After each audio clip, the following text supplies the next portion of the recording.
आप सभी को जय भोलेनाथ, हर हर महादेव। तो आज जब बाबा महादेव जी की पूजा कर रही थी तो मन में एक प्रश्न आया। और प्रश्न ये था कि बाबा, मुझे ये चाहिए था। ठीक है। जब हम भगवान की पूजा करते हैं, उपवास करते हैं, तो हम ना कुछ मांगते हैं। और मांगना ज़रूरी भी है। अगर मांगेंगे नहीं, मतलब उनको बताना है। ठीक है, उनको पता है, ईश्वर को पता है कि हमें क्या चाहिए। लेकिन फिर भी हमें लगता है कि हम मुंह से बोल दें, हम उन्हें बता दें।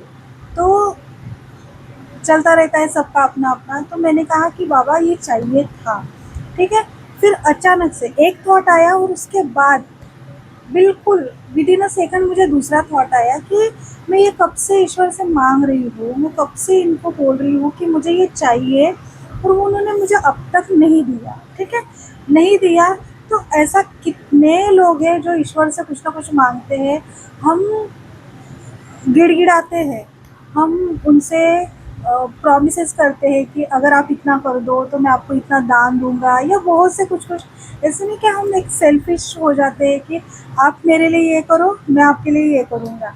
ये हो गया। ठीक है, लेन देन का जिसे कहा जाता है, वो हो गया। और कितनी बार हम, अगर ईश्वर ने हमारी इच्छा पूर्ण नहीं की, तो हम उन्हीं के बारे में किसी और से, जैसे कि हम उनकी ही बातें करते हैं कि मैंने तो उनका व्रत भी किया था, मैंने तो उनको मांगा भी था, मैंने उनको उनका वो सब कुछ किया जो व्रत त्योहार होते हैं, जो भी होता है मैंने किया, लेकिन उन्होंने मुझे नहीं दिया। ठीक है, ये होता है। तो बहुत से लोग ऐसी शिकायत भी करते हैं, और बहुत से लोग जैसे कि मैं, उनने नहीं दिया। ठीक है, कोई बात नहीं।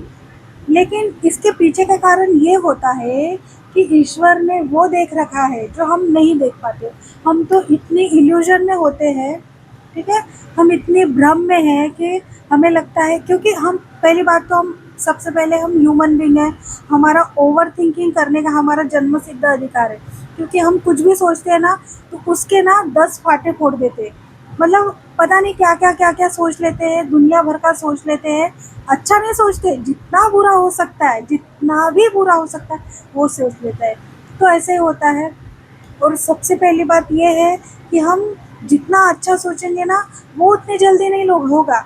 पर जितना बुरा सोचेंगे ना, वो जल्दी होता है। क्यों? क्योंकि मैंने ये देखा है, मोस्टली मेरे घर में भी ऐसा ही हुआ। मैंने ये देखा है कि हम, देखिए, पॉजिटिव ऊर्जा बहुत जल्दी काम करती, पॉजिटिव ऊर्जा काम करती है, लेकिन उसे काम करने के लिए ना थोड़ा समय लगता है। लेकिन जो निगेटिव ऊर्जा होती है ना, वो इतनी ज़्यादा होती है, इतना ज़्यादा उसका फोर्स होता है कि जब, अगर वो कहते हैं ना नज़र वगैरह, तो वो सही होती है। अगर आपको कोई मतलब आपकी जो तरक्की देखकर, या कुछ आपके घर में जो, अगर कोई बहुत, मतलब होता है ना घर पे बहुत सारी चीज़ें चीज़ें इन द सेंस कि घर में सब कुछ अच्छा अच्छा है, और कोई अपने पड़ोसी है या कोई अपने घर वाले ही है, वो नहीं देख पाते, उनके पेट में दुखता है। तो ठीक है, तो जब उनके पेट में दुखता है तो देखिएगा कि आपके घर की कुछ ना कुछ चीज़ खराब हो जाएगी। ठीक है, तो ये हुआ है। तो इसीलिए तब पता चला कि जितना आप अच्छा सोचोगे ना, तो वो होने के लिए ना थोड़ा समय लेता है। लेकिन बुरी जो चीज़ होती है ना, वो विद इन सेकंड घटित होती है। तो यही कहना चाहती हूँ कि जो बुरा होने वाला होता है ना, वो ईश्वर को पता होता है। वो हमें प्रोटेक्ट कर रहे होते हैं, पता नहीं हमें किस किस चीज़ से वो हमें प्रोटेक्ट कर रहे होंगे। लेकिन हम एक ही बात पे अड़े रहते हैं कि आपने मुझे ये दिया नहीं, आपने मुझे ये मिला, मतलब आपने मुझे, मैंने आपके व्रत करे, मैंने आपको इतना बोला, मैंने आपके लिए लेन देन का जो व्यवहार होता है कि मैं आपको फूल चढ़ाऊँगा तो आप मुझे ये देना। बहुत से लोग हैं ऐसा करते हैं, और गलत बात नहीं है। ना करने से बेहतर है करना। बहुत से लोग हैं जो कुछ नहीं करते। पर ये भी है कि कोई कोई कहता है कि हम हमारे कर्म अच्छे रखते हैं और हम पूजा पाठ नहीं करते, तो वो भी सही है। हम किसी को, मतलब हम किसी को भी जज नहीं कर सकते कि आप शिवालय नहीं जाते हो, आप मंदिर नहीं जाते हो, तो आप भगवान को नहीं मानते हो। ऐसा नहीं है, सबके भीतर कुछ ना कुछ चलता रहता है। तो वो ये बात है। तो यही कहना चाहती हूँ कि अगर ईश्वर ने नहीं दिया है, मुझे भी नहीं दिया है, या किसी को भी नहीं मिला है, तो इसका अर्थ ये नहीं है, इसका मीनिंग ये नहीं है कि वो हमारे लिए बेहतर था। ये भी हो सकता है कि ईश्वर जी हमें प्रोटेक्ट कर रहे हो किसी चीज़ से, या वो, देखिए, पहली बात तो वो बहुत अनंत शक्ति है, उनको सब पता है कि हमारे लिए क्या सही है, क्या गलत है। इसका उत्तम उदाहरण ये है कि हमने जब जन्म लिया तो हमारे लिए हमारे माता-पिता थे, हमारी देखभाल करने के लिए, ठीक है?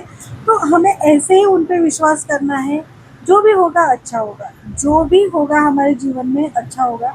हमें खुद को धीरे-धीरे बेहतर बनाना है, हमें जो नहीं मिला है वो न उस पे ध्यान ना देते हुए हमारे पास अभी जो है, अब तक ना मैं सच में कह रही थी कि मैं शिकायत मोड में थी, पर अब ना मुझे सब सही लगने लगा। अब मुझे मेरा ऑफ़िस सही लगने पहले मुझे ऑफ़िस में जाना मुझे अच्छा नहीं लगता था। अच्छा मतलब ये था कि पता नहीं वो 8 घंटे वो मुझे पर अब ना अच्छा लगता है, ठीक है? अब अच्छा लगता है, बहुत सी चीज़ें ना पहले उतना सीखने का मन नहीं था, अब अपने आप चीज़ें सामने आ रही है, अपने आप थोड़ा-सा कुछ ना कुछ सीख जाते हैं। खुद के ऊपर ध्यान देना और बहुत सी चीज़ें पढ़ना, बुक्स पढ़ना अब ये बहुत पसंद आ रहा है।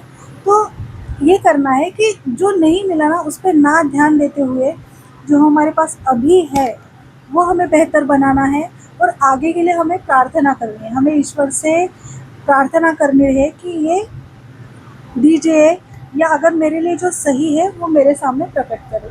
तो यही कहना है मतलब इतना सिंपल है। लाइफ भी बहुत सिंपल है, पता नहीं हम ही उसे क्रिटिकल बना देते हैं अपने विचारों से, अपने थॉट से, अपने बिहेवियर से। तो हमें बहुत सहज हो जाना है, हर चीज़ में राज़ी हो जाना है। नहीं है तो नहीं है तो है और जो है ना उसमें खुश ही रहना है। तो सबसे बेस्ट मतलब एग्ज़ाम्पल है कि अच्छे-अच्छे ना गाने सुनिए। आप जितना अच्छा गाना सुनेंगे ना आपकी पसंद का है, हर तो जब आप गाने सुनते हो ना तो आपका दिन, आपका मूड ऐसे ही बूस्ट हो जाता है जिससे ना आपके मन में कुछ चल भी रहा होगा ना वो दूर हट जाता है और आप ऑटोमेटिक ना अच्छे मूड में आ जाते हैं। और जब आप अच्छा सोचते हो, अच्छा लगता है आपको, तो आप ना डेफ़िनेटली अच्छा करते हो। जो भी आपका वर्क है, आप पढ़ रहे हो या आप जो भी वर्क कर रहे हो, उसमें ना आपका मन लगने लगता है। तो सबसे कहते हैं जो हमारे शरीर का सबसे महत्वपूर्ण, सबसे इम्पोर्टेंट एक ही मतलब अब वो वर्ड याद नहीं आ रहा। एक ही इम्पोर्टेंट है हमारा मन। यही मन ही है हमें मतलब पुरानी-पुरानी बातें याद दिलाता है और हमें दुःख देता है। मन ही है जो हमें अच्छा-अच्छा याद दिलाता है और सुखी करता है। तो ये सब कुछ ना हमारा मन है, इसको साझना है, इनको मतलब ये मन को देखना है कि वो क्या सोच रहा है। और जब भी ना नेगेटिव आए, आज सेम ऐसे ही हो रहा था, अपने आप पता नहीं पुरानी बातें याद आ रही थी, अपने आप रोना आ रहा था, मुझे ये समझ में नहीं रहा था चल क्या रहा है। फिर मैंने सोचा कि नहीं ये कुछ तो गड़बड़ करेगा, इसलिए मैंने फिर गाना सुना। तो तब जाके मेरा मन ऑटोमेटिक ठीक होता गया और आज पूरा दिन अच्छा गया। तो अपने आप ये मन ना हमें सच में बहुत पीड़ा देता है, इसलिए मन पे ध्यान दीजिए। मन आपका क्या सोच रहा है, मन आपका क्या चाहता है। तो कहते हैं ना कि मन की भी करो, सिर्फ देखो मन क्या चाहता है, सही लग रहा है तो करना है, नहीं लग रहा है तो नहीं करना है। ठीक है? जय भोलेनाथ, हर हर महादेव।